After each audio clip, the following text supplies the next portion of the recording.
maybe respond, or unless there's questions right off the bat from trustees. Can you hear me? Yeah, yeah.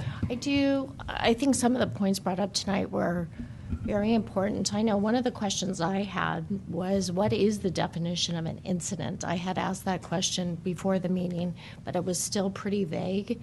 So that's something that I would like to dig into more.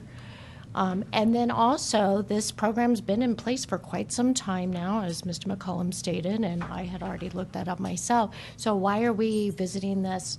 Are we renewing a policy? Is this a new policy? Why now? What's changed?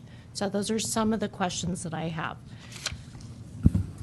I have more, but we'll start with those. For that. And I'm going to give us probably about 5-6 minutes, because then we can come back as well. So.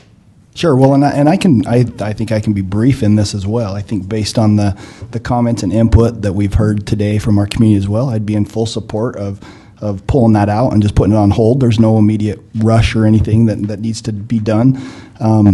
Just to reiterate, I think we should have we'll have some additional work sessions, some additional opportunities to receive additional public input in regards to it.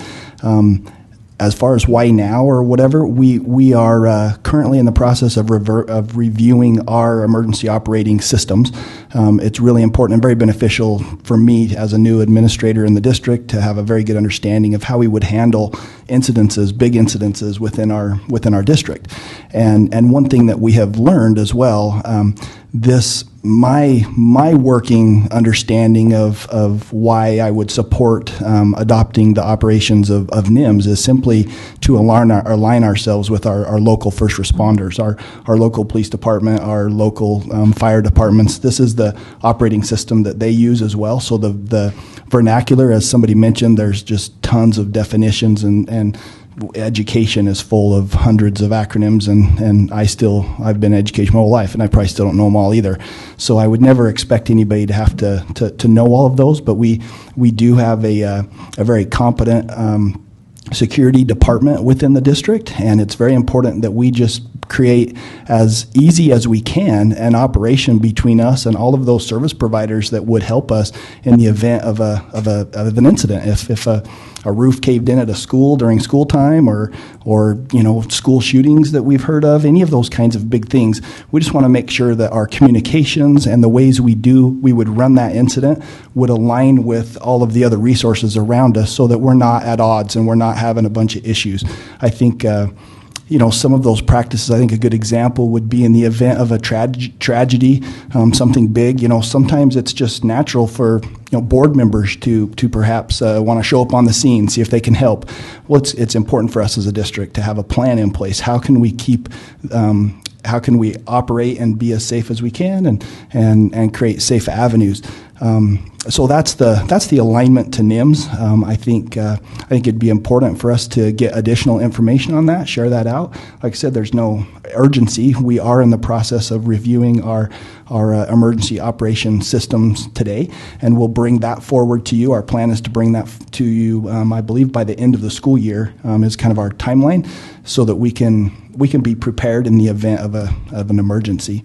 I think there is also some avenues. So other than NIMS creating some common vernacular for us to align with our police officers and fire departments and things, there are occasional grant opportunities from the federal government that you can't get those grants unless you are operating in NIMS. So, but we're not part of that right now, and I don't even know what those grant opportunities are today, but we love to leave doors open in the event that there's opportunities for us.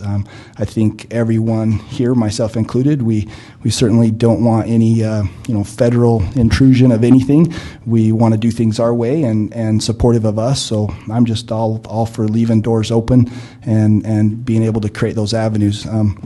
When you ask the question in regards to what identifies an incident, I think that's a great question that we need to work through as a board.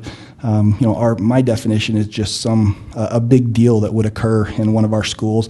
I know the NIMS also gives a very big broad category, and I think that's to help out everybody, so that if we had a big deal in our schools, it would count and qualify, and then when our police departments and fire departments show up, we can we can all be under the same, operating system. Many school districts already are operating with NIMS. Like I said, most of our, the North Panhandle area, the emergency first responders, that's just their way of talking.